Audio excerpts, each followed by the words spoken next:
శనివారం రోజున వెంకన్నకు ఇష్టమైన నైవేద్యాన్ని పెట్టి చూడండి. ఎంతో సంతోషించి మీరు ఏదైతే కోరుతున్నారో దానిని ఆ భగవంతుడు తప్పకుండా తిరిగి ఇస్తారు.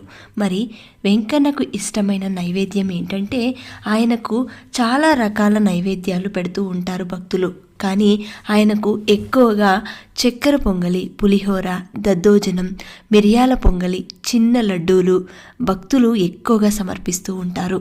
ఇంకా వారి శక్తి కొలది వడ, దోశ, జిలేబీ, పెద్ద లడ్డూలు, మురుకులు, పెద్ద పెద్ద వడలు ఇలాంటివి వారి శక్తి కొలది పెడుతూ ఉంటారు. కానీ భగవంతునికి ఎప్పుడూ కూడా భక్తితో, శ్రద్ధతో, నమ్మకంతో మీరు చేస్తున్న ఏ చిన్న పనైనా సరే ఆ భగవంతుడు స్వీకరిస్తారు. ఆఖరికి ఇన్ని నైవేద్యాలు పెట్టాలా అంటే తప్పనిసరి అయితే కాదు, చిన్న గ్లాస్లో పచ్చి పాలు పెట్టినా సరే స్వీకరిస్తారు.